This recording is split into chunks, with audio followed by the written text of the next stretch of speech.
بسم اللہ الرحمن الرحیم۔ السلام علیکم ورحمۃ اللہ۔ بسم اللہ الرحمن الرحیم، والصلاة والسلام علی رسولہ الکریم وعلی آلہ وصحبہ اجمعین۔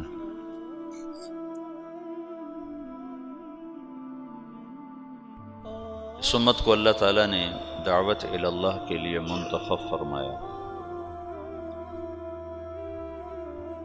دنیا دارالامتحان ہے، اللہ چاہتا تو نہ یہ سبق بھولتے نہ یہ صراط مستقیم سے ہٹتے، لیکن اللہ نے اسباب کے ساتھ اس جہان کو چلایا ہے، اور خیر اور شر دونوں قوتوں کو اللہ نے خود اتارا اور بنایا ہے۔ ایک شیطان کی طاقت ہے جس کا کام گمراہ کرنا ہے، اس کے مقابلے میں انبیاء کا پاکیزہ سلسلہ ہے جن کا کام ہدایت پھیلانا ہے۔ یہ دونوں میدان عمل میں ہیں، جس کی دعوت چلے گی اس کی بات چل جائے گی۔ تو جو قرن اول ہے، قرن اول سے مراد 100 سال نہیں ہے۔ خیر القرون قرنی ثم الذین یلونہم ثم الذین یلونہم، یہ 300 سال نہیں بنتے ہیں، اس سے کم ہیں، وہ لکھے ہوئے ہیں کتابوں میں، مجھے یاد نہیں ہے۔ 270 سال تمہارے شیخ کہہ رہے ہیں کہ وہ 270 برس بنتے ہیں رسول پاک صلی اللہ تعالی علیہ وسلم سے لے کر یہ بنو عباس کا دور آ جاتا ہے۔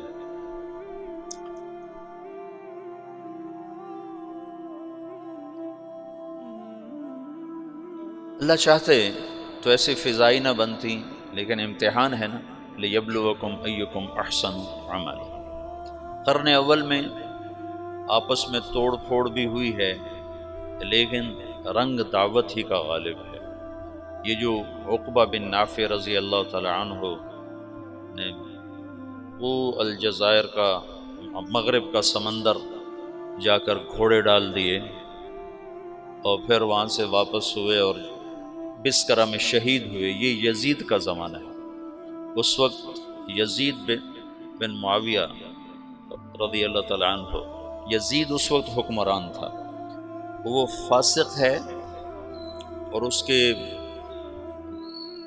دور حکومت میں اسلامی تاریخ کا سب سے مظلومانہ واقعہ پیش آیا ہے، لیکن باہر کی فضا میں دعوت چل رہی ہے، اور ایک اجتماعی سوچ دعوت ہی کی ہے۔ آپس کی لڑائیاں اللہ کی حکمت بالغہ تھیں، انہیں روکا نہیں جا سکتا تھا۔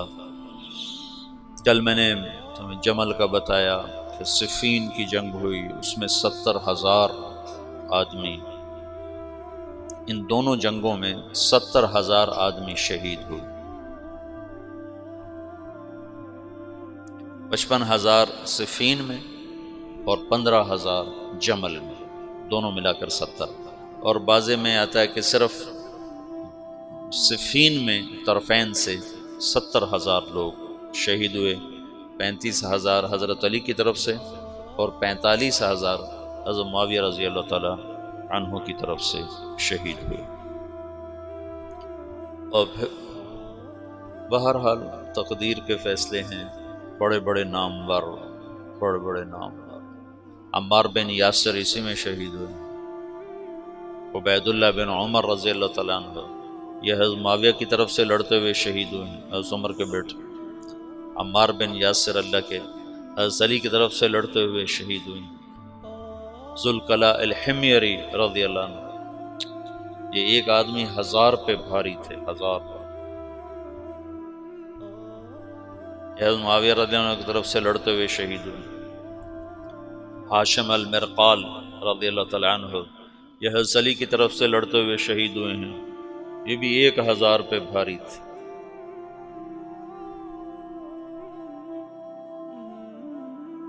پھر حضرت حسین رضی اللہ تعالیٰ عنہ کا حسن رضی اللہ تعالیٰ عنہ نے خلافت حضرت معاویہ کے حق میں دستبردار ہو گیا۔ اللہ کے نبی نے فرمایا تھا، ابنی ھذا سید سیصلح بین فئتین عظیمتین من المسلمین، میرا یہ بیٹا سردار ہے، یہ عنقریب میری امت کے دو بڑے طبقات میں آپس میں صلح کرائی۔ حسن رضی اللہ عنہ بہت جہاں دیدہ، بڑے صاحب فراست، انہوں نے دیکھ لیا تھا کہ عراق میں وفا نہیں، بے وفا لوگ، غدار لوگ، وعدے سے پھر جانے والے لوگ، تو انہوں نے دیکھ لیا تھا کہ انہوں نے میرے باپ کے ساتھ وفا نہیں کی، میرے ساتھ کیا وفا کریں۔ تو جب دونوں لشکر آمنے سامنے ہوئے، ادھر معاویہ رضی اللہ تعالیٰ عنہ کا، ادھر حضرت حسن کا، 80,000 حضرت حسن کے ساتھ تھے اور 60,000 حضرت معاویہ رضی اللہ عنہ کے ساتھ تھے، تو اس موقع پر حضرت معاویہ نے بھی کہا، ہائے اگر یہ آپس میں پھر لڑ گئے تو مسلمانوں کی حدود کی حفاظت کون کرے گا؟ من للثغور۔ تو اللہ کی تکوینی حکمتیں تھیں، طرفین میں کوئی بھی لڑنا نہیں چاہتا تھا، لیکن ہوا، یہ سب کچھ ہوا، اللہ کی قدرت سے ہوا۔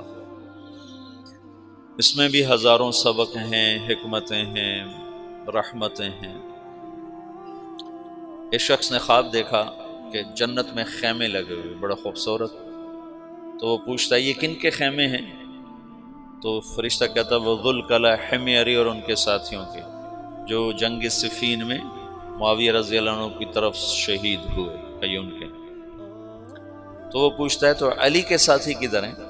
کہ ان کا مقام بہت بلند ہے، وہ اوپر کے درجات ہیں، اوپر کے درجات۔ عمر بن عبدالعزیز رحمۃ اللہ علیہ نے خواب دیکھا کہ وہ حرم میں ہیں اور حرم بیت اللہ کے اندر سے آواز آتی ہے علی بن ابی طالب کو اندر بلایا جائے، اور معاویہ بن ابی سفیان کو اندر بلایا جائے۔ تو دونوں حضرات اندر گئے تو حضرت علی باہر نکلے تو کہا قضا لی ربی ورب الکعبہ، رب کعبہ کی قسم اللہ نے میرے حق میں فیصلہ دے دیا کہ میں حق پر ہوں۔ وہ تو ویسے سارے اہل سنت والجماعت کا عقیدہ ہے کہ حضرت علی حق پر ہیں۔ اس کے پیچھے پیچھے حضرت معاویہ نکلے، وہ کہہ رہے تھے وغفر لی ربی ورب الکعبہ، رب کعبہ کی قسم میرے رب نے میری بخشش فرما دی۔ تو اصحابی کا نجوم بأیہم اقتدیتم اہتدیتم، اور اللہ اللہ فی اصحابی لا تتخذوہم من غرضا من بعدی فمن احبہم فبحبی احبہم ومن ابغضہم فببغضی ابغضہم۔ یہ اللہ کے نبی کا فرمان ہے، ہم ان کے بارے میں سکوت، تو سب رضی اللہ عنہ، اللہ ان سے راضی ہے۔ تمام صحابہ کے بارے میں ایک آیت ہے، قول فیصل ہے، قول فیصل ہے وَكُلًّا وَعَدَ اللَّهُ الْحُسْنَى، وَكُلًّا وَعَدَ اللَّهُ الْحُسْنَى، میرا وعدہ ہے میرے نبی کہ تیرے تمام صحابہ کے لیے حسنہ ہو گئی، تیرے تمام صحابہ کے لیے حسنہ۔ ٹھیک ہے، اب ایک آیت اور جوڑو تو حسنہ کا مطلب سامنے آ جائے گا۔ ان الذین سبقت لهم من الحسنى اولئک عنها مبعدون لا يسمعون حسیسها وهم فيما اشتهت انفسهم خالدون لا يحزنهم الفزع الاکبر وتتلقاهم الملائکہ هذا يومكم الذي كنتم توعدون۔ یہ حسنہ کی تفسیر خود قرآن میں آ گئی کہ جن کے لیے تیرا رب حسنہ کا فیصلہ کر چکا ہے وہ جہنم سے بڑی دور ہوں گے، اتنی دور ہوں گے کہ جہنم کی آواز ہی نہیں سن سکیں، اس کا سانس ہی نہیں سن سکیں، اس کی آہٹ ہی نہیں سن سکیں، اور اپنی نعمتوں میں مزے میں ہوں گے ہمیشہ کے لیے، اور اس دن کا خوفناک عالم انہیں خوف اور غم میں مبتلا نہیں ہونے دے گا، بلکہ وہ اپنے مزے میں ہوں گے، اور فرشتے ان کا استقبال کریں گے۔ تو یہ تمام صحابہ 4 حصوں میں تقسیم ہے۔ پہلی صف مہاجرین، دوسری صف انصار، تیسری صف صلح حدیبیہ سے پہلے ایمان لانے والے، چوتھی صف صلح حدیبیہ سے فتح مکہ تک ایمان لانے والے۔ یہ 4 صفیں ہیں، اور یہ چاروں کے درجات مختلف ہیں، اور قرآن نے 2 بنائی ہیں، دو بنائی ہیں۔ لا یستوی منکم من انفق من قبل الفتح وقاتل اولئک اعظم درجۃ من الذین انفقوا من بعد وقاتلوا وکلا وعد اللہ الحسنی۔ تو بعض لوگ فتح سے مراد حدیبیہ لیتے ہیں اور بعض حضرات فتح مکہ لیتے ہیں کہ اللہ تعالیٰ فرما رہے ہیں میرے محبوب فتح پر ایمان لانے والے اور اس سے پہلے ایمان لانے والے برابر نہیں ہو سکتے۔ تو چونکہ صلح حدیبیہ کو بھی انا فتحنا لک فتحا مبینا کہا ہے اللہ تعالیٰ نے، تو بعض یہ فرماتے ہیں کہ یہ حدیبیہ سے پہلے ہیں اور حدیبیہ کے بعد، اور بعض مفسرین فرماتے ہیں کہ یہ فتح مکہ سے پہلے اور فتح مکہ پر ایمان لانے والوں سے لے کر آخر تک۔ تو یہ تقسیم تو اللہ نے بھی کی ہے کہ سب کے مقامات برابر نہیں ہیں، اور خلافت 30 سال چلنی تھی، اس کے بعد نہیں چلنی تھی۔ الخلافت بعدی 30 سنۃ، خلافت میرے بعد 30 سال۔ تو پھر کیا ہوگا؟ ثم یکون ملکا ورحمہ، پھر بادشاہت ہوگی رحمت والی۔ پھر کیا ہوگا؟ ثم یکون ملکا عضوضا، پھر ہوگا ایک دوسرے کو کاٹ کھانے والا ملک، اور قتل و غارت و سفک دماء اور ظلم و ستم والا ملک ہوگا۔ حضرت حسن کی نے جس دن جب یہ دو لشکر آمنے سامنے ہوئے تو حضرت حسن نے کہا میں نہیں لڑتا، میں صلح کرتا۔ تو حضرت حسین نے خود آ کر حضرت حسن پہ وہ چڑھائی کی کہ ان کو تارے دکھا دی۔ انہوں نے کہا بھائی انہوں نے تیرے باپ کے ساتھ وفا نہیں کی، تیرے بھائی کے ساتھ کہاں سے وفا کریں گے، میں جو کر رہا ہوں ٹھیک کر رہا ہوں۔ اور اللہ کے نبی کا فرمان سچا ہو رہا ہے کہ یہ میرا بیٹا 2 فریق میں صلح کرائے گا۔ اور لوگوں نے کہا مسود المسلمین، مسلمانوں کے چہرے سیاہ کرنے والا۔ تو انہوں نے کہا انا مبید المسلمین، میں مسلمانوں کے چہرے سفید کرنے والا، کہ میں نے تلواروں کو نیام میں ڈال دیا، آپس میں ٹکرانے کی بجائے دشمن کے آگے کر دیا۔ خلافت ختم ہو گئی 30 سال پر۔ اب بادشاہت آنی ہے، بادشاہت۔ کسی بھی بڑے سے بڑے صحابی کو یہاں بٹھایا جاتا تو بادشاہت چلنی تھی، خلافت علی منہاج النبوہ نہیں چلنی تھی۔ اس کے 30 سال پورے ہو چکے تھے، تو اب بادشاہ ہونا کسی بھی بڑے درجے کے صحابی کی شان کے خلاف تھا۔ اس کے لیے 4تھی صف کا آدمی ہونا ضروری ہے، اور 4تھی صف میں معاویہ بن ابی سفیان سے بہتر ایک بھی نہیں ہے حکومت کے لیے۔ بادشاہت بڑے پہلی صف کے صحابہ کو زیبا نہیں ہے، دوسری صف کے صحابہ کو زیبا نہیں ہے، تیسری صف کے صحابہ کے لیے بادشاہ کا نام آنا نامناسب ہے۔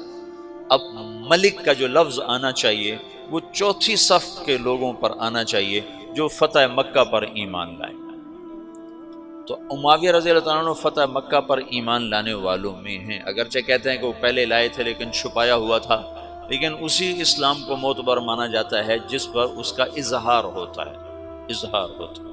تو اظہار فتح مکہ پر تھا، یہ فتح مکہ پر ایمان لائے ہیں، اور یہ بنو امیہ میں سے ہیں جو کہ بنو ہاشم کے بعد دوسرے نمبر کا وجاہت والا خاندان ہے۔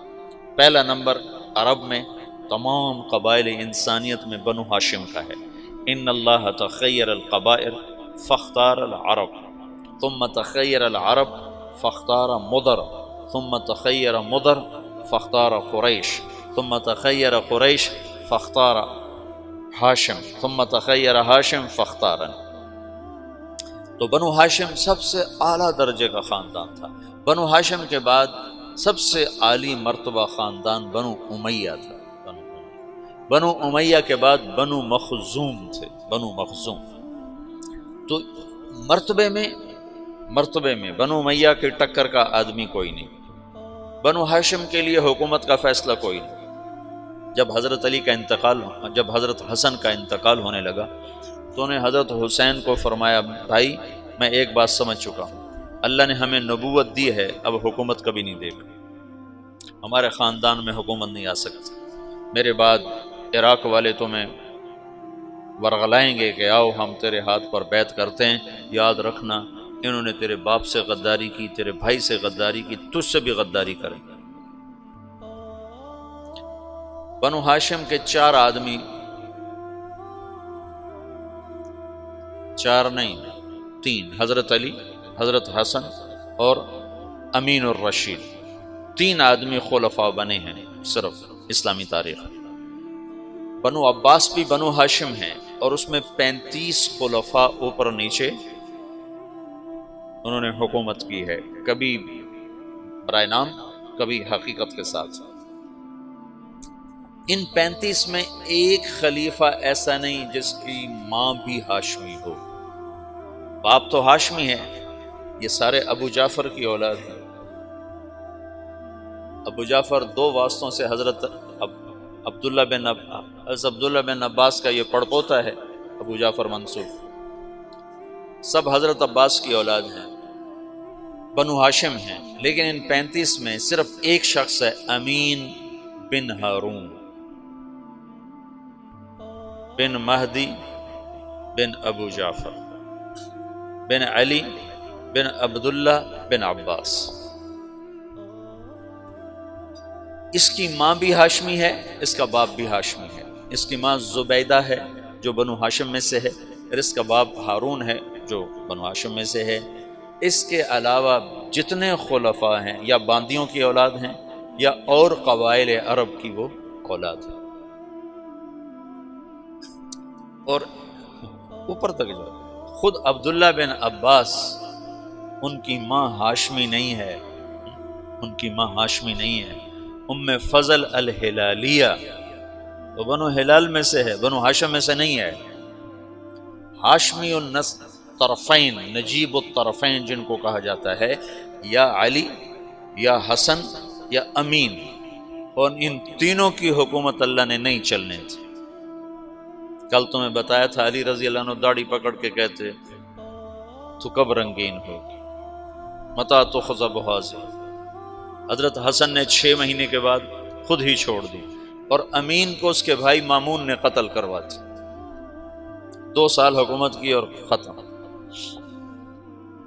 اور مامون الرشید باندی کا بیٹا تھا۔ تو بنو ہاشم کو حکومت نہیں ملنی تھی، کوئی حکمت ہے اللہ کی، جب نبوت دے دی تو نبوت کی شان کے خلاف ہے کہ نبیوں کی اولاد ظلم و ستم کرے اور تباہی بربادی کے نقشوں میں جائے، اور بادشاہت کے یہ لازمی خاصے ہیں، لہذا خالص ہاشمیوں کو الگ رکھا۔ خالص ہاشمیوں کے پاس دنیا شاید ہی کبھی آئی ہے۔ ایک دفعہ میں سوار ہوا عمرے کے لیے ٹیکسی پر، وہ جو وہ مسجد عائشہ سے عمرہ ہوتا، تو ایک بوڑھا منت تنعیم، تو مکے سے میں نے ٹیکسی کی اور تنعیم گیا۔ جاتے تو میں نے تعارف نہ کیا، وہاں اس کو ٹیکسی کو کھڑا کر دیتے ہیں، پھر واپسی پر اسی پر آتے۔ واپسی پر میں نے اس سے تعارف کیا، میں نے کہا تم کس قبیلے سے ہو؟ انہوں نے کہا انا من الاشراف، وہاں بنو ہاشم کو سادات کو اشراف کہتے ہیں، ہمارے یہاں سید کہتے ہیں۔ تو میں نے اس کو اشراف کے فضائل سنانا شروع کر دیا، تو وہ اس کا روتے روتے برا حال ہو گیا۔ جب میں حرم اترا 50 ریال طے کیے تو انہوں نے کہا نہیں تم سے نہیں لوں، نہیں لیا اس نے، تو تم نے مجھے سنا دیا ہے بھائی، یہی میرا معاوضہ ہے، نہیں چاہیے، چھوڑ دے۔ ایک دفعہ میں رات کو بیت اللہ کا طواف کر رہا تھا، بہت تھوڑا رش تھا، تو اس وقت حجر اسود کے سامنے جو زمزم کا کنواں تھا، اس کی نشانی کے طور پر ایسے گول پتھر، ایک گول نشان اوپر ہوتا تھا جس سے پتہ چلتا تھا کہ یہاں نیچے زمزم کا کنواں ہے۔ وہاں ایک بوڑھا قرآن پڑھ رہا تھا نماز میں، صحیح۔ میں اس کے قریب سے گزروں طواف کرتے ہوئے تو اس کی آواز میرے کان میں پڑی، تو بڑی دلکش آواز، عمر 70-80 سال کے درمیان، لیکن وہ قرآن اتنا خوبصورت پڑھ رہا تھا کہ میرا دل کھنچا اس کی طرف۔ تو میں طواف ختم کرنے کے بعد اس کے قریب جا کے میں نے نفل شروع کر دی، تو وہ اس وقت نماز پڑھ کے فارغ بیٹھا، وہ شعر پڑھ رہا تھا، اشعار میں نا اللہ اس کے رسول کی تعریف کے اشعار پڑھ رہا تھا، مجھے اشعار تو یاد نہیں۔ تو جب میں نے کان لگا کے سنے تو اس کے اشعار نے میرے اندر ایسے ہلچل پیدا کر دی، تو پھر میں نہ رہ سکا، میں بابے کے پاس چلا گیا، سلام کیا، میں نے کہا بابا جی شیخ الکریم من این انت؟ کہا انا من موریتانیہ۔ میں نے کہا الی من تنتسب؟ کہا انا من الاشراف۔ میں نے کہا بابا پھر ٹھیک ہے، تیرا کلام ایسا ہی ہونا چاہیے جو ہلا کے رکھ دو۔ تو اس پھول کو اللہ تعالیٰ نے صرف مہکنے کے لیے رکھا ہے، مرجھانے کے لیے نہیں، اور جب یہ دنیا میں جائے گا تو مرجھا جائے گا۔ اب اس میں مہدی آئیں گے آخر میں، حسن کی اولاد میں، جو بادشاہ نہیں تو مہدی بن کر آئیں گے، ہادی بن کر آئیں گے۔ تو اب خلافت سے بادشاہت آ رہی ہے، بادشاہت کے لیے بڑے صحابی کا ہونا مناسب ہے، تو اللہ نے حضرت معاویہ کا انتخاب کیا جو بنو امیہ میں سے ہیں، اور بادشاہت کے لیے چوتھی صف میں سے ہیں، اور حکومت کی تربیت پا چکے ہیں 18 برس سے۔ یزید بن ابی سفیان کو حضرت عمر رضی اللہ تعالیٰ نے شام کا گورنر بنایا تھا، دمشق کا۔ جب ان کا انتقال ہوا تو ان کی جگہ معاویہ رضی اللہ عنہ کو کوئی 22 سال کی عمر میں بنا دیا تھا گورنر۔ تو ابو سفیان نے پوچھا کہ دمشق کا گورنر کس کو بنایا عمر؟ کہا تیرے بیٹے معاویہ کو بنایا۔ کہا وصلت الرحم وصلک اللہ، وصلت الرحم وصلک اللہ۔ حضرت عمر کے دور سے حکومت شروع کی، عثمان رضی اللہ عنہ کے دور تک اور علی رضی اللہ عنہ کے دور تک 18 برس حکومت کے سارے راز سمجھ چکے ہیں۔ پھر اس کے بعد جنگ صفین کے بعد تحکیم کا واقعہ پیش آیا، تو اس کے بعد انہوں نے اپنے آپ کو امیر المومنین کا لقب لے لیا، اور پھر اس کے بعد حضرت حسن نے جب خلافت سے دستبردار ہو گئے تو بلا شرکت پھر ساری اسلامی سلطنت کے امیر المومنین بنے۔ تو حکومت کا تجربہ پہلے ہو چکا ہے، مزید 19 برس اور 38 سال حکومت کی، 19 سال بطور گورنر اور 19 سال بطور امیر المومنین۔ یہ پہلے بادشاہ ہیں، لیکن یہ بادشاہ ہیں رحمت والے۔ اور ایک حدیث میں تھا احلم امتی معاویہ، میری امت کا حلیم ترین آدمی ہے معاویہ بن ابی سفیان۔ وہ فرمایا کرتے تھے مجھے معاف کرنے میں اتنا مزہ آتا ہے، مجھے ڈر لگتا ہے کہ کہیں مجھے کل قیامت کے دن اس کا اجر ہی نہ ملے۔ تمہیں تو بدلہ لینے میں مزہ آتا ہے، جواب دینے میں مزہ آتا ہے، اور اگلے کو سوئی چبھونے میں مزہ آتا ہے۔ وہ کہتے مجھے معاف کرنے میں مزہ آتا ہے، اور ایسا مزہ ہے کہ مجھے ڈر لگتا ہے کہیں مجھے اللہ یہ نہ کہہ دے تو اپنے مزے کے لیے کرتا تھا۔ ان کی بردباری نے، ان کے حلم نے ساری امت کو جوڑ دیا، اور پھر دعوت کی گاڑی چل پڑی، اور پھر روم کی طرف لشکر کشی۔ یہ شمالی افریقہ میں جو لشکر کشی ہے یہ حضرت عثمان کے دور میں شروع ہوئی، لیکن بعد میں بغاوت ہوئی اور سب فتوحات دوبارہ ہاتھ سے نکل گئی تھیں۔ پھر دوبارہ حضرت معاویہ رضی اللہ عنہ کے دور میں عقبہ بن نافع رضی اللہ تعالیٰ عنہ کے ذریعے سے ان علاقوں کو دوبارہ لیا گیا۔ اس میں بر مسلسل بغاوتیں کرتے تھے، مسلسل۔ پھر یزید کے دور میں جا کر وہ بغاوتیں ختم ہوئیں اور ایک استحکام نصیب ہوا، اور اس میں حضرت عقبہ بن نافع رضی اللہ تعالیٰ عنہ شہید ہوئے، اور بسکرہ الجزائر میں ایک جگہ ہے وہاں ان کی قبر بنی ہے۔ اور ابو لبابہ رضی اللہ عنہ آپ کے تیونس میں مدفون ہیں، ابو لبابہ رضی اللہ تعالیٰ عنہ۔ تو حسین رضی اللہ تعالیٰ عنہ کی یزید کے دور میں حسین کی شہادت کا واقعہ پیش ہے۔ معاویہ رضی اللہ تعالیٰ عنہ یزید کے استخلاف میں مخلص تھے کہ حکومت کے نام پر خون ریزی اور اہل لوگ ہیں نہیں، مجمع علیہ لوگ ہیں نہیں، متفقن علیہ لوگ ہیں نہیں، تو ان کو یہ خیال ہے کہ میں اپنی زندگی میں کسی کو خلیفہ بنا دوں تاکہ میرے بعد اختلاف نہ ہو۔ پر اللہ کی تقدیر کہ سب سے بڑا اختلاف ہی اسی کے دور میں ہوا، تو اتنا کہا لم یبقى الا ابنی و ابناؤہم و ابنی احق۔ اور بات یہ ہے کہ جب کوئی سیاسی طور پر طاقت پکڑتا ہے تو اس کا ایک مضبوط جتھا بن جاتا ہے، اس جتھے کی وابستگیاں ہو جاتی ہیں اس خاندان کے ساتھ، ان کو وہاں سے ہٹانا بڑا مشکل ہوتا، بڑا مشکل ہوتا۔ میں تو تاریخ کو تبلیغ سے بڑا سمجھتا ہوں۔ حضرت مولانا انعام الحسن صاحب رحمۃ اللہ علیہ کا انتقال ہوا 1995 میں، تو میواتیوں کو بہت بڑا گروہ نظام الدین مرکز کے آگے ایک مسجد ہے، وہاں میں نے کئی نمازیں پڑھی ہوئی ہیں، وہاں مسلح ہو کے اکٹھے ہو گئے کہ اگر مولانا سعد کے علاوہ کسی اور کو امیر بنایا گیا تو ہم اسے قتل کر دیں۔ اور مولانا سعد صاحب بچے بالکل اس وقت،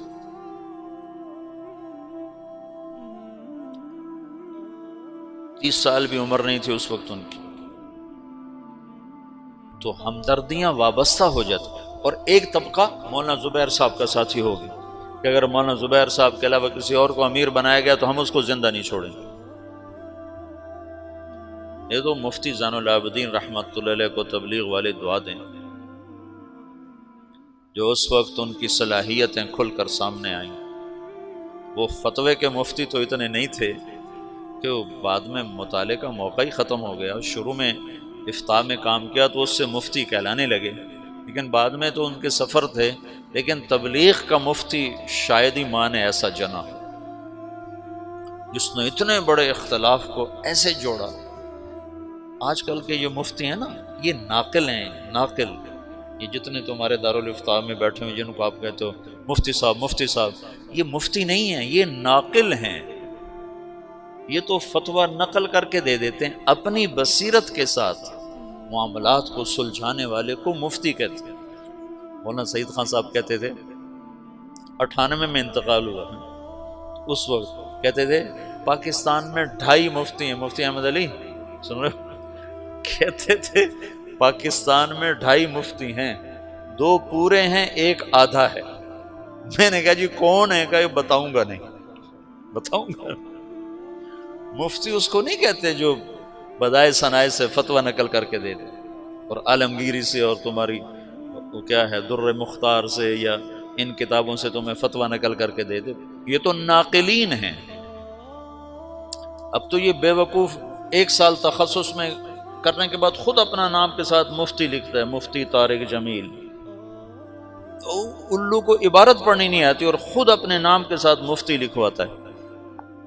مفتی کا مطلب ہے مفت کی کھانے والا، ویلیاں کھاوانا۔ مفتی اس کو کہتے ہیں جو اپنی بصیرت کے ساتھ مسائل کی گتھیاں سلجھا دے۔ ساری زندگی مفتی صاحب رحمۃ اللہ علیہ کی قدر، اللہ کا شکر ہے تمام اکابر کی قدر دل میں رہی، تو مفتی صاحب کا روب داب، جلال اور شاہی ٹھاٹ باٹ ایسے ذرا بود رہتا تھا، بود رہتا تھا۔ لیکن پہلی دفعہ ان کی عظمت اور ہیبت سامنے آئی جب 95 میں حضرت جی رحمۃ اللہ علیہ کا انتقال ہوا، اور جیسے انہوں نے تبلیغ والوں کو سنبھالا، مفتی صاحب نہ ہوتے تو نظام الدین میں پھڈا پڑ جاتا اور رائمنڈ والے نظام الدین سے الگ ہو چکے ہوتے۔ اس بندے نے ایسے جوڑ اصل مفتی ہونے کا حق ادا کیا، وہ زین العابدین کے نام کا حق ادا کیا۔ تو میں اس سے یزید کے استخلاف کو سمجھا کہ معاویہ رضی اللہ عنہ بے بس تھے، کہ سیاسی وابستگیاں اور محبتیں خاندانوں کے ساتھ وابستہ ہو جاتی ہیں، شورائی نظام نہیں چل سکنا تھا، یہ ایک طبعی چیز ہے، یہ ہو جانا تھا۔ بیرم خان ہندوستان میں بہت بڑا نام ہے، بیرم خان ابراہیم خان خانہ کا والد تھا، اور بڑا عظیم انسان گزرا ہے، اللہ اس کی بخشش کرے، بڑا عظیم انسان تھا۔ مغل خاندان کے لیے اس کی بڑی خدمات ہیں۔ ہمایوں مر گیا تو اکبر 12 برس کا تھا، کل 12 برس کے بچے کا سر اتار کے تخت پہ بیٹھنا کیا مشکل تھا بیرم خان کے لیے، کہ ساری فوج بیرم خان کے ہاتھ میں تھی، لیکن اس نے اکبر کو تخت پر بٹھایا اور خود اس کا نوکر بن کے زندگی گزاری، اور جب تک وہ پروان نہیں چڑھا اس پر چھاؤں کر کے کھڑا رہا۔ یہ جذبات وابستہ، اللہ کا نظام ہے، جب وہ کسی کو بادشاہی دیتا ہے تو پھر اس کے مطابق وہ نظام چلا دیتا ہے۔ تو معاویہ رضی اللہ عنہ نے یزید کا استخلاف کیا، اس میں ابو بکر کے بیٹے عبد الرحمن اور عبداللہ بن عمر اور عبداللہ بن زبیر اور حسین بن علی رضی اللہ تعالی عنہم، ان لوگوں نے شدید مخالفت کی۔ بہرحال میں صرف تمہیں اس سے تاریخ سے گزارنا چاہتا ہوں، میں اصل دعوت کا پس منظر بتا رہا ہوں کہ دعوت کتنا عظیم کام ہے، کتنے اتار چڑھاؤ آئے، اور اللہ نے اس امت کو اپنے اصل منصب پر کسی نہ کسی درجے میں باقی رکھا، اور آج پھر دوبارہ لوٹا دیا ہے، لوٹ پیچھے کی طرف اے گردش ایام تو۔ آہا غزل اس نے چھیڑی مجھے ساز دینا، ذرا عمر رفتہ کو آواز دینا۔ یہ عمر رفتہ جو پیچھے بیت گئی، یہ وہ آواز ہے، یہ آواز کہن ہے، شراب کہن پھر پلا ساقیہ، وہی جام گردش میں لا ساقیہ۔ یہ وہی قرن اول کا ہیرا ہے دعوت، جس کو مولانا الیاس کے ذریعے سے اللہ تعالیٰ نے زندہ فرمایا۔ اس کے سامنے ہر محنت چھوٹی پڑتی جائے گی، چھوٹی پڑتی جائے گی، چھوٹی پڑتی جائے گی۔ اس محنت میں لگنے والوں کے درجے قیامت کے دن تم بڑے بلند دیکھو گے۔ دیکھنے میں وہ نہ اکابر میں ہوں گے نہ اصاغر میں ہوں گے تمہاری نظروں میں، لیکن وہ قیامت کے دن دیکھو گے کہ بڑے بڑے مشائخ بھی ان کے آگے تمہیں چھوٹے نظر آئیں گے، کہ کہاں سارے عالم کو سامنے رکھ کر محنت کرنا، قدم اٹھانا، کہاں صرف ایک ذات کو سامنے رکھ کر محنت کرنا، زمین آسمان کا فرق۔ تو یزید کے استخلاف میں حسین رضی اللہ عنہ کی شہادت کا واقعہ پیش ہے۔ یزید کے بارے میں ایک گروہ ہے جو اس کو کافر کہتا ہے، یہ بھی غلط ہے۔ ایک گروہ اہل سنت والجماعت سے خارج ہو چکا ہے، وہ یزید کو رضی اللہ عنہ کہتا ہے اور امیر المومنین کہتا ہے، اور انتہائی خرافات واہیات الفاظ استعمال کرتا ہے اس کی برات کے لیے۔ اس قدر اس کی برات میں آگے جاتے ہیں کہ اہل بیت کی شان میں کمی آتی ہے۔ اہل بیت تو ہمارا سرمایہ، اہل بیت تو ہمارے ایمان کا، ان سے محبت نہ کرنا ایمان کی کمی ہے، ان سے محبت کرنا ایمان کا حصہ ہے۔ اللہم انی احبہما فاحبب من احبہما۔ حسن حسین کے بارے میں اللہ کا نبی کہہ رہا ہے، یا اللہ جو ان سے پیار کرے تو بھی ان سے پیار فرما۔ تو افراط و تفریط تو ہلاکت۔ ایک اس کو امیر المومنین بنانے کے چکر میں پڑ گیا، یہ بھی صراط مستقیم سے ہٹے ہوئے لوگ، اور ایک ان کو اس کو کافر بنانے پہ لگ گیا، یہ بھی صراط مستقیم سے ہٹے ہوئے لوگ ہیں۔ وہ فاسق تھا، ظالم تھا، سفاک تھا، اس کا معاملہ اللہ کے سپرد ہے۔ یہ واقعہ پیش آنا تھا، اللہ کی تقدیر تھی حضرت حسین کے لیے یہ شہادت عظمیٰ، یہ مقام لکھا جانا تھا۔ سر کربلا، سر کربلا اقبال کی ایک نظم ہے فارسی میں، کہیں ملے تو پڑھنا، بہت عالی شان۔ وہاں ایران میں ایک بہت بڑی بنائی گئی یادگار، تو اس میں ایک طرف تو ایران کے ایک بڑے نامور آدمی کا خطبہ ہے، اور دوسری طرف اقبال کی نظم ہے سر کربلا۔ تو علی شریعتی وہاں کے بڑے ادیب، بڑے عالم، بڑے شاعر، وہ وہاں اس کے افتتاح کے لیے آئے، تو انہوں نے دیکھا تو ادھر لکھا ہوا محمد اقبال سیالکوٹ، تو انہوں نے کہا تمہیں کسی ایران کے شاعر کا کلام نہیں ملا یہاں لٹکانے کے لیے، جو ایک ہندی کا کلام تم لکھ رہے ہو؟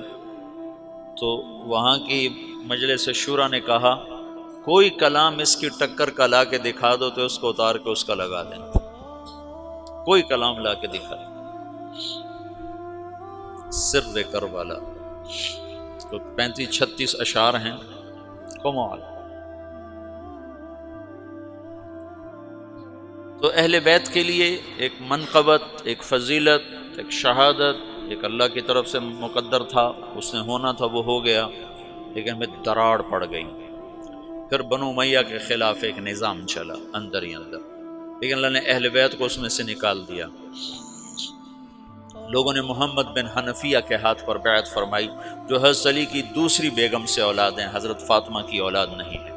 132 ہجری تک بنو امیہ کی حکومت ہے، 132 ہجری تک وحدت کلمہ ہے، اور عربیت غالب ہے، عجمیت قریب بھی نہیں ہے، عربیت کی سادگی ہے اور عربیت کی صفات ہیں، ظلم و ستم موجود ہے لیکن اس پہ چھاپ عربیت ہے۔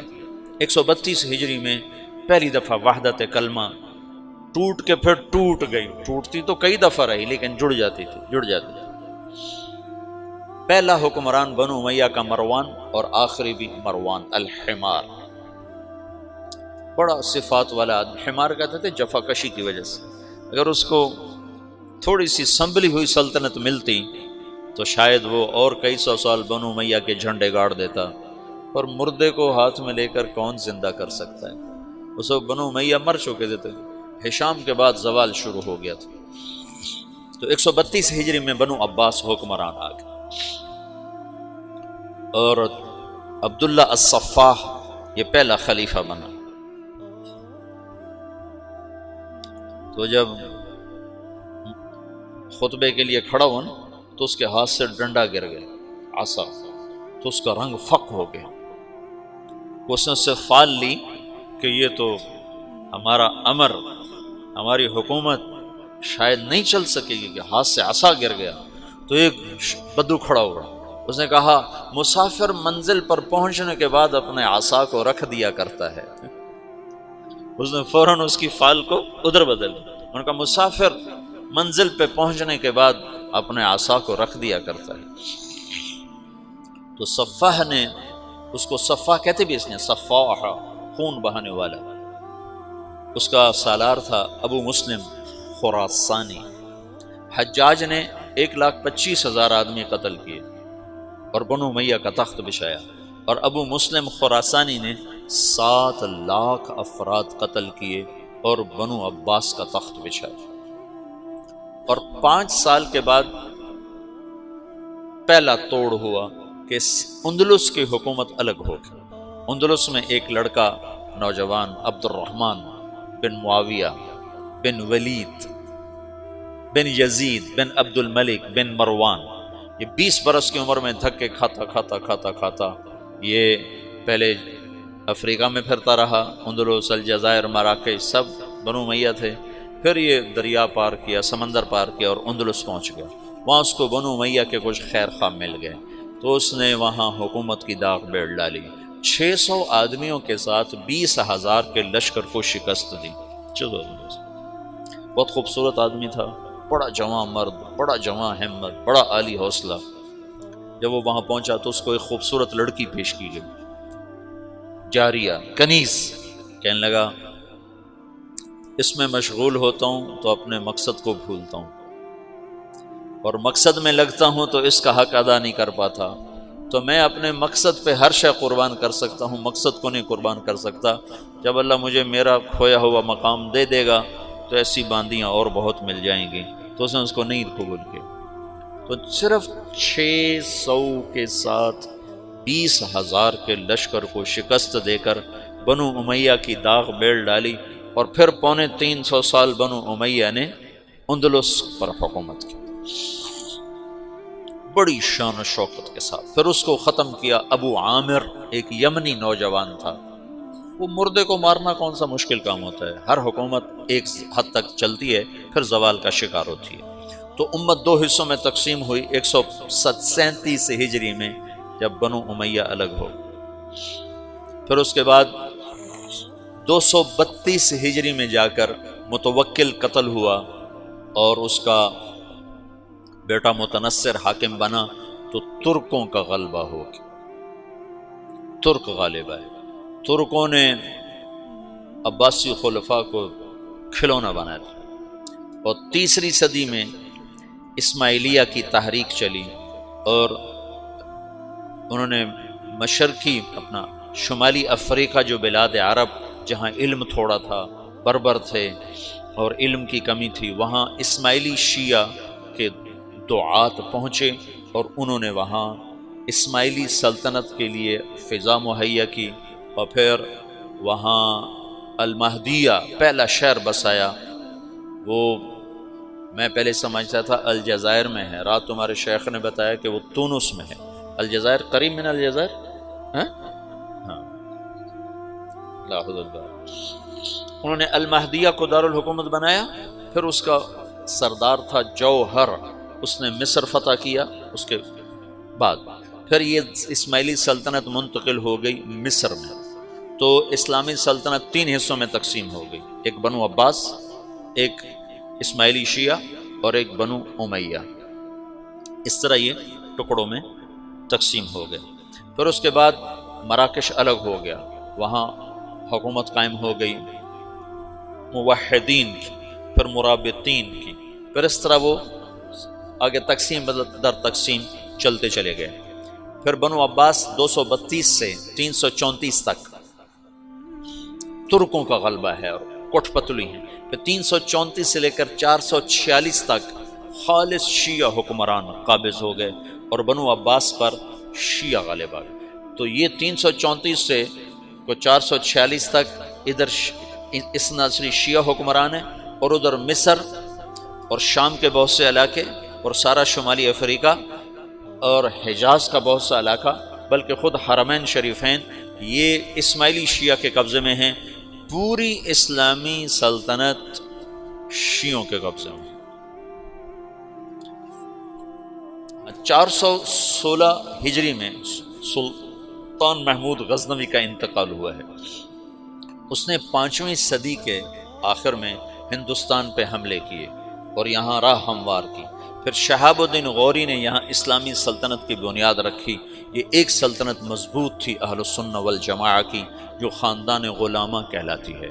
تو اب یہ شیرازہ بکھرا ہے، اور دعوت اللہ وہ اجتماعی شکل سے نکل کر انفرادی ہو گئی، افراد دعوت دینے والے بنے افراد، اور جو سرداران تھے وہ سارے کے سارے حکومتوں میں پھنس گئے، اور بنو عباس پہ عربی رنگ مٹ گیا، عجمی رنگ غالب آ گیا، اور عجمیت کا مکر، فریب، بدعہدی، نقض عہد، بے وفائیاں، غداریاں، یہ سب عیب بنو عباس میں شامل ہوئے، جو بنو امیہ میں برائے نام تھے، بہت کم تھے، برائے نام تھے، اور ان میں بہت سفک دماء دونوں، بنو عباس نے بھی خون بہایا، بنو امیہ نے بھی خون بہایا، بنو امیہ نے اہل بیت کا خون بہایا، بنو عباس نے اہل بیت کا خون بہایا۔ ہارون رشید کے جیل میں امام موسیٰ کاظم کا انتقال ہوا، جیل میں، یہ رہتے تھے مدینہ میں۔ ہارون رشید آیا وہاں مسجد، تو اس نے سلام پڑھا، السلام علیک یا ابن عم، تو امام موسیٰ کاظم نے کہا السلام علیک یا ابتا، وہ تو ہارون تو وٹ کھا گیا، سمجھو نا فرق، سمجھو نا، وہ تو عالم سے نا، انہوں نے کہا السلام علیک یا ابتا، انہوں نے کہا السلام علیک یا ابن عم، انہوں نے کہا السلام علیک یا ابتا، تو وٹ کھا گیا، انہوں کو پکڑ کے قید میں ڈال دیا، اور قید میں ہی انتقال ہوا۔ اور متوکل انتہائی بغض رکھتا تھا اہل بیت سے، ابو جعفر منصور نے قتل کروایا، وہ تو یزید بدنام ہو گیا، ورنہ ابو جعفر منصور نے بھی اہل بیت کا خون بہایا ہے۔ امام موسیٰ کاظم نے خط لکھا ہارون رشید کو نا جیل سے، لا ينقضی عنی یوم من البلاء الا انقضى عنك یوم من الرخاء حتى نفضی الى یوم لیس له الانقضاء۔ ہارون کانپ گیا تھا یہ خط پڑھ کے، زلزلہ آ گیا تھا کہ جیسے جیسے میرے شدت کے دن کٹ رہے ہیں، تیری راحت کے دن کٹ رہے ہیں، پھر ایک دن وہ آئے گا جس میں تو اور میں اکٹھے ہوں گے، اور وہ دن کٹنے کے لیے نہیں آئے گا، ٹکنے کے لیے آئے گا، پھر اس دن تیرا میرا فیصلہ ہوگا۔ یہ مطلب تھا۔ 656 ہجری میں عباسی سلطنت پہ رندہ پھیر دیا، ہلاکوں کے لشکر، اور بغداد کو 15 لاکھ آدمی ذبح کر دیا، دریا دجلہ کا پانی سرخ ہو گیا۔ 658 ہجری میں اللہ تعالیٰ نے مصریوں کو کھڑا کیا، رکن بائی برس، ترک جو ہے نا یہ خیر العجم ہے، عرب تو خیر القبائل ہے نا، لیکن ترک خیر العجم، عجم میں سب سے بہترین قبیلہ ترک ہے۔ انہوں نے عربوں کے بعد اگر دین کی خدمت کی ہے تو ترکوں نے کی۔ عرب تو اپنی سابقیت کی وجہ سے سبقت لے گئے، لیکن عربوں کے بعد اگر اس دین کو پانی دیا تو ترکوں نے دیا۔ ہندوستان میں ترکوں نے حکومت کی اور تاتاریوں کو عبرتناک شکستیں دیں ہندوستان کے بادشاہوں۔ ملک مظفر علاء الدین خلجی کا سالار تھا، تاتاری اس کا نام سن پر وحش لرزے طاری ہو جاتا، شہید ہوا تھا۔ 5 مسلسل جنگوں میں ملک مظفر نے ترکوں تاتاریوں کو شکست دی اور 5ویں جنگ میں شہید ہو گیا تھا۔ کسی تاتاری کا گھوڑا پانی نہیں پیتا تھا تو وہ کہتا تھا تو نے ملک مظفر کو تو نہیں دیکھ لیا، اتنا روب تھا۔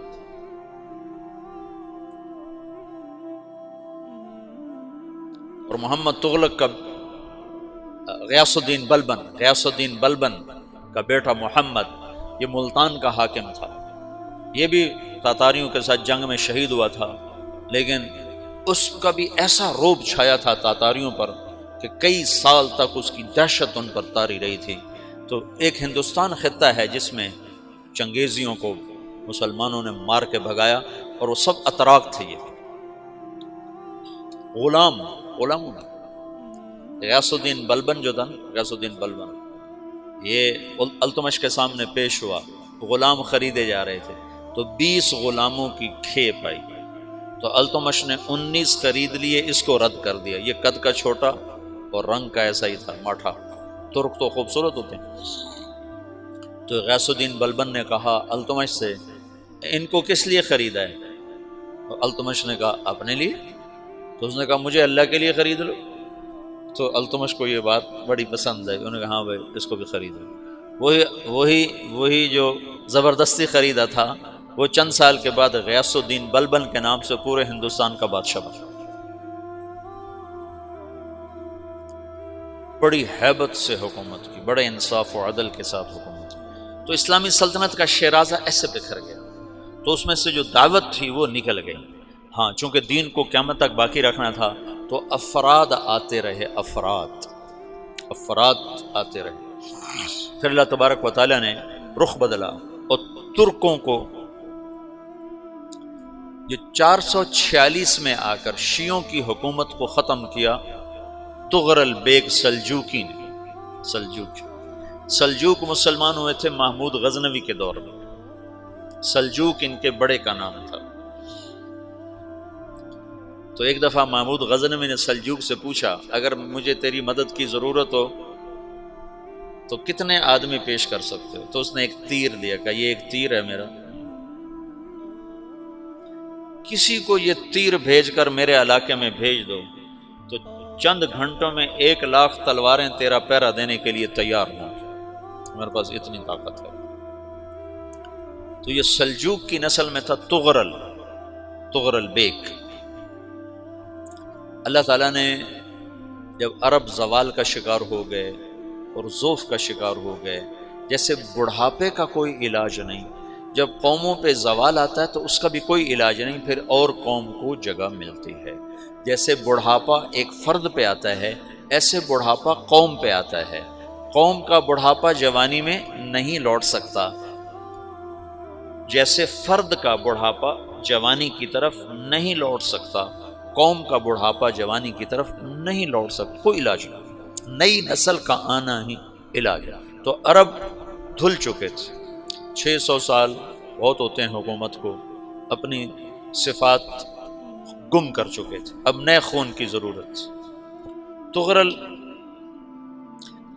بیگ پہلا شخص تھا جس نے آ کر اہل السنت والجماعت کو استحکام بخشا، شیعوں کی حکومت کو ختم کیا، بغداد سے، شام سے، ان سارے علاقوں سے۔ صلاح الدین ایوبی نے اسماعیلی شیعہ کی حکومت کو ختم کیا، مصر۔ العاضد ان کا آخری خلیفہ تھا صلاح الدین ایوبی، نور الدین زنگی رحمۃ اللہ علیہ کا پروردہ تھا، اس کا دوست تھا، اس کے دوست بھی تھا، بچہ بھی تھا اس کے سامنے، زیادہ لکھنے پڑھنے کا شوق تھا۔ پھر اللہ تعالیٰ نے اس سے کام لیا اور اس کو مصر کا گورنر بنا کے بھیجا، مصر کی مدد کے لیے بھیجا۔ تو وہاں اس نے صلاح الدین ایوبی نے وہاں ختم کیا، تغرل بیگ نے یہاں ختم کیا۔ تو پھر سلجوق جو تھے نا، یہ اقتدار میں آئے۔ ادھر ختم ہو گئی سلطنت بنو عباس کی، مصر ایک چھوٹی سی ترکوں کی سلطنت، تو اللہ تعالیٰ پھر مرکزیت کے لیے ایک نظام چلایا۔ دو لشکر آپس میں لڑ رہے ہیں ایک میدان میں، ایک جنگلی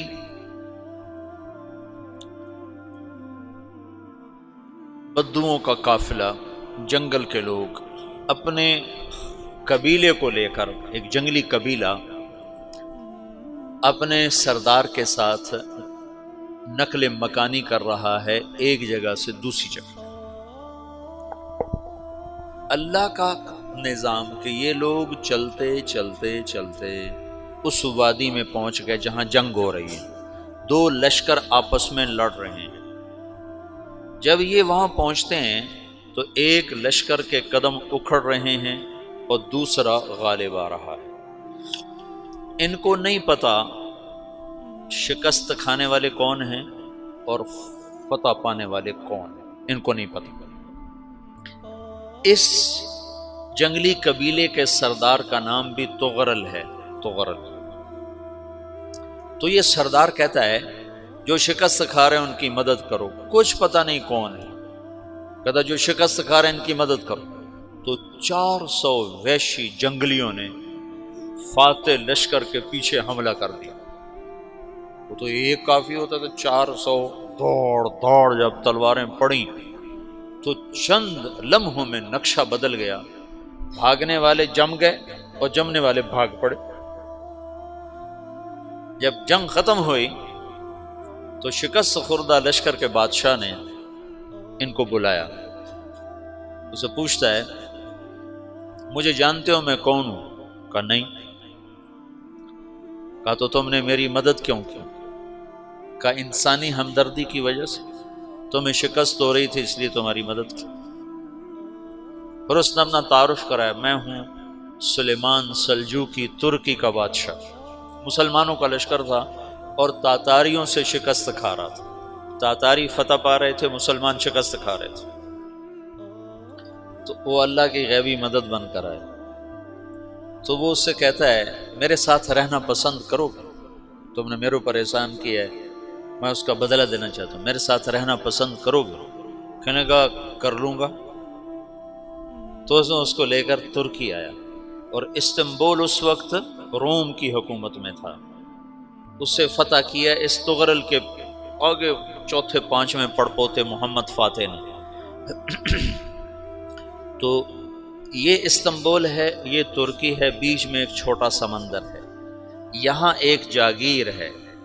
تو سلطان سلیمان کہتا ہے یہ جاگیر تجھے وقف ہے، ادھر سے رومی مجھے تنگ کرتے ہیں حملے کر کر کے، تو میرا دفاع کرتے رہنا، یہ جاگیر تیری۔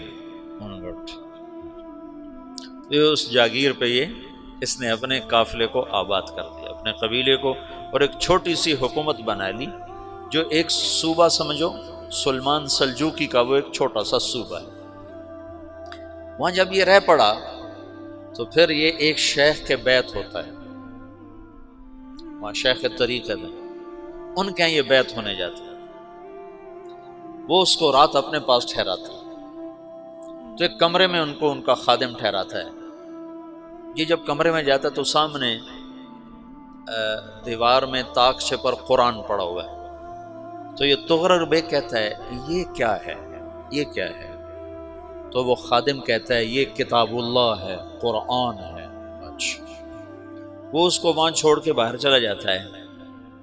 وہ دیہاتی آدمی، جنگل کا رہنے والا، پہلی دفعہ زندگی میں قرآن دیکھا، وہ کہتا ہے یہ قرآن ہے، اللہ کی کتاب ہے، میں اللہ کی کتاب کے سامنے سو جاؤں، کتنی بے ادبی ہے۔ تو اس نے ایسے قرآن اٹھایا اور سر پہ رکھ لیا اور کھڑا ہو گیا، ساری رات قرآن سر پہ رکھ کے کھڑا رہا۔ رات کے پچھلے پہر اس کو خواب آیا، کھڑے کھڑے اس نے دیکھا کہ اس کی پشت سے ایک چاند نکلا اور شیخ کی بیٹی کے سینے میں جا کے اتر گیا۔ پھر اس لڑکی کے سینے سے ایک درخت نکلا جو پھیلتے پھیلتے پھیلتے 3 بر اعظم پہ چھا گیا، افریقہ پر، یورپ پر، ایشیا پر۔ پھر اس کی آنکھ کھل گئی، وہ کھڑا ہوا ہے تو اس نے صبح یہ خواب اپنے شیخ کو سنایا، تو انہوں نے اپنی بیٹی اس کے نکاح میں دے دی۔ اس بیٹی سے ایک بچہ پیدا ہوا، تغرل بیگ نے اس کا نام رکھا عثمان، عثمانی ترک نام سنا ہوا، جو میں نے کل بتایا تھا کہ 1924 میں وہ خلافت ختم ہوئی۔ تو ایک بیٹا پیدا ہوا عثمان۔ عثمان نے پھر ایک نئی اسلامی حکومت کی بنیاد رکھی جو 1924 تک چلتی رہی، کوئی 800 سال یہ حکومت چلی۔ تو حکومت کا شیرازہ بکھرا لیکن پھر جڑ جاتا تھا، پر وہ قرن اول والا جوڑ کبھی نہ پیدا ہوا، ٹکڑے بن گئے۔ ان ٹکڑوں میں اللہ لوگ پیدا کرتا رہا جو دعوت دیتے رہے، دعوت زندہ رہی۔ جو تربیت کا نظام تصوف کے ساتھ تھا اب وہ تبلیغ کے ساتھ تھا۔ میں 1991 میں گیا تھا گجرانوالے جماعت، تو ایک لڑکا ملا بنو کا، 4 سال میں تھا، کہنے لگا میں 3 چلے لگا کے مدرسے میں آیا۔ مدرسے میں آنے کے بعد میرا ذہن تصوف کا بن گیا۔ تو ایک دفعہ میں نے حضرت تھانوی رحمۃ اللہ علیہ کو خواب میں دیکھا، تو انہوں نے ارشاد فرمایا بیٹا تصوف ہمارے دور کی چیز تھی، اب تبلیغ کا زمانہ ہے، ہمارا دور چلا گیا، اب تبلیغ کا دور۔ یہ جو اجتماعی عمل ہے تبلیغ کا، یہ شیخ کامل کی صحبت ہے۔ میں نے یہ قاری طیب صاحب رحمۃ اللہ علیہ کا مضمون پڑھا تھا کہ تربیت کے 4 راستے ہیں: شیخ کامل کی صحبت، اور اچھا دوست جو کمیاں بتائے، اپنا محاسبہ، اور اپنے دشمنوں کی بات سننا۔ یہ 4 چیزیں تربیت کا ذریعہ ہیں۔ تو یہ چاروں چیزیں تبلیغ میں موجود ہیں۔ یا تو کوئی نہ کوئی اس میں بڑے بڑے لوگ چھپے ہوئے چل رہے ہوتے ہیں، وہ نہ ہو تو 15-20 مسلمانوں کا اجتماعی طور پر خیر میں لگنا شیخ کامل کے قائم مقام ہے۔ اور پھر یہ آپس میں مذاکرے کرتے ہیں تو اس سے ایک دوسرے کی کمیاں سامنے آتی ہیں، تو اچھا دوست بھی ہو گیا۔ پھر ان کے دشمن بھی بڑے ہیں، وہ ان کی کمیاں بتاتے ہیں، تو وہ اگر سنیں تو اس سے بھی تربیت ہو سکتی۔ اگر تم اس طرح بیان میں بیٹھو کہ یہ 5000 کا مجمع ایک شیخ کامل ہے، یہ 100 آدمیوں کا مجمع ایک شیخ کامل ہے، تم تعلیم میں اس طرح بیٹھو کہ یہ 15 آدمیوں کا حلقہ تعلیم ایک شیخ کامل ہے، تو تمہیں وہی فائدہ ہوگا جو ایک شیخ کی صحبت سے ہوتا ہے۔ میں نے بڑے بڑے مشائخ کو دیکھا، کوئی بیان نہیں فرماتے تھے، چپ بیٹھتے تھے، چپ، خاموش، لیکن ان کے فیوز منتقل ہوتے۔ مولانا خامہ صاحب رحمۃ اللہ علیہ کئی دفعہ ان کی صحبت میں حاضری ہوئی، ایک لفظ نہیں بول رہے ہیں۔ اور مولانا انعام الحسن صاحب رحمۃ اللہ علیہ 2 مہینے میں مستقل ان کی صحبت میں نظام الدین میں رہا، ایک لفظ نہیں بولتے تھے، بس ایسے بیٹھے، ہم بھی بیٹھے رہتے تھے۔ لیکن جب کوئی بیان کرنے بیٹھتا ہے تو پھر تمہارا ذہن بن جاتا ہے بیان ہو رہا ہے، آگے بیان ہوتا ہے بالکل ٹھنڈا، تو لہٰذا تم یا سو جاتے ہو یا اٹھ جاتے ہو۔ تو تم بیان کو اور ہدایات کو اور تعلیم کو اس عنوان سے لو کہ شیخ کامل ہے۔ اچھا، یہ میں نے ان سے بات کی اور میں چلا گیا اسلام آباد کے اجتماع پر، اپنی دعوت خود سامنے آ گئی، الخیل واللیل والبیداء تعرفنی الضرب والقرطاس کہ الطعن والضرب والقرطاس والقلم۔ وہ متنبی کے غلام نے کہا کدھر بھاگتے ہو؟ این انت من قولک الخیل واللیل والبیداء تعرفنی کہ قتلتنی قاتلک اللہ، اور واپس آ کے لڑا اور مر گیا۔ وہ میں جب پہنچا اسلام آباد کے اجتماع پر تو مجھے یاد آ گیا کہ میں نے کہا تھا شیخ کامل، میں نے کہا ابھی مارے گئے، اب تو بیٹھنا پڑے گا شیخ کامل، کبھی نہیں بیٹھا۔ مولانا سعید خان صاحب کے بعد کوئی نہیں بیٹھا، تو میں بیٹھ گیا۔ عصر کے بعد ایک عام بھائی بیان کر رہے تھے، بابر صاحب ریمنڈ کے مقیم بیان کر رہے تھے، میں عصر سے مغرب مسلسل بیٹھا اس تصور کے ساتھ کہ میں یہ جو 40-50 ہزار کا مجمع ہے یہ ایک شیخ کامل ہے۔ اب یقین مانو میں پورے فائدے کے ساتھ بیان سے اٹھا، میرا سینہ کھل چکا تھا۔ پھر مغرب کے بعد مولانا جمیل صاحب کا بیان تھا،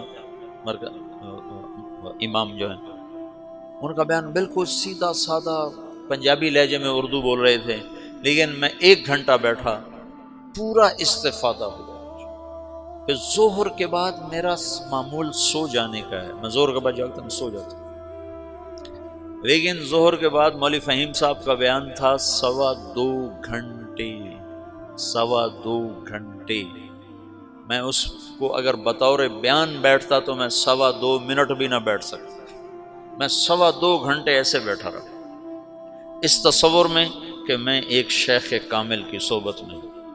مجھے اتنی نورانیت محسوس ہوئی، اتنا مجھے نفع ہوا کہ میرا 1 منٹ کے لیے جی نہیں چاہا کہ بیان ختم ہو جائے اور ہم اٹھیں۔ نہیں تو گھڑی پہ نظر ہوتی کب ختم ہوگا، کب ختم ہوگا۔ شیخ کامل کی صحبت ہے اجتماعی عمل، شیخ کامل کی صحبت ہے، تربیت کا یہ نظام ہے۔ تو پہلے جو مشائخ تھے وہ ایسے نہیں بیٹھتے تھے۔ شیخ الاسلام بہاؤالدین زکریا کے میں سیرت پڑھی، کان کثیر السیاحہ، کثیر السیاحہ، تمام مشائخ ایسے تھے۔ اور یہ شیخ الاسلام تو عجب کوئی مشائخ میں سے تھے، جو سہروردی سلسلے والے، ان کو اللہ نے اتنا رزق دیا تھا کہ جب ان کا انتقال ہوا تو ان کے ایک ایک بیٹے کو 10 ارب روپیہ آیا تھا، 10 ارب روپیہ، 7 لاکھ دینار فی کس، 10 ارب روپیہ بنتا، اور باقی جائیداد الگ، اور ان کے جو اپنی زندگی میں خرچ تھے وہ الگ۔ وہ مبلغین کی جماعتیں انڈونیشیا تک انہوں نے اپنی جماعتیں روانہ فرمائیں تبلیغ کے لیے، اور سارے بر صغیر میں، ملائیشیا میں، سری لنکا میں۔ اور ایک عجب ان کی سیرت میں پڑی بات، جس ملک میں بھیجنا ہوتا تھا اس کی زبان ان مبلغین کو سمجھاتے تھے اور ان کو سکھاتے تھے، پھر ان کو بہت سا پیسہ دیتے تھے کہ تمہیں سوال نہ کرنا پڑے، بچاؤ۔ تو دعوت کا کام شخصیات میں آ گیا، بادشاہوں نے چھوڑ دیا، شخصیات۔ صرف ہندوستان کی تاریخ میں ایک بادشاہ گزرا ہے جس نے دعوت کی سرپرستی کی، وہ محمد تغلق، اور وہ ویسے خر دماغ تھا، چھوٹی چھوٹی باتوں پہ قتل کر دیتا تھا، تو اس کی وہ چیز گہنا گئی، یعنی ماند پڑ گئی۔ لیکن ایک بادشاہ ہے محمد تغلق جس نے دعوت کی محنت کو میدان بنایا اور کہا کہ جاؤ ہندوؤں کو دعوت دو۔ تو دعوت اللہ ختم نہیں ہوئی، اجتماعی شکل ختم ہوئی اور منتقل ہو گئی افراد میں، مشائخ میں، علماء میں، واعظین میں۔ ابن جوزی کے ہاتھ پر 20,000 لوگ مسلمان، 1 لاکھ لوگ طائب ہوئے۔ امام احمد بن حنبل رحمۃ اللہ علیہ کے جنازے کو دیکھ کر 20,000 غیر مسلموں نے کلمہ پڑھ لیا تھا کہ یہ مر کے ایسا ہر دل عزیز ہے۔ تو یہ ایک مختصر سا خاکہ میں نے تمہیں بتایا ہے، مختصر سی تاریخ تمہیں بتائی ہے کہ قرن اول سے آج تک کس طرح امت بٹ گئی، تقسیم ہو گئی، اور دعوت کی روح مر گئی، افراد میں زندہ رہی، ان کی برکت سے آج بھی دین باقی ہے۔ علماء، اہل اللہ اور صالحین اور واعظین جنہوں نے اپنے دھن میں اللہ کی بات کو پہنچایا بھی صحیح، سنایا بھی صحیح، اور تمام بلاد میں، افریقہ میں، یورپ میں، ایشیا میں، ہر ملک میں اللہ نے ایسے لوگ پیدا فرمائے جو ٹکر لیتے رہے۔ پھر یہ نیا دور آیا اور یہ تبلیغ کا کام شروع ہوا، یہ انشاءاللہ کل سے پھر اس کو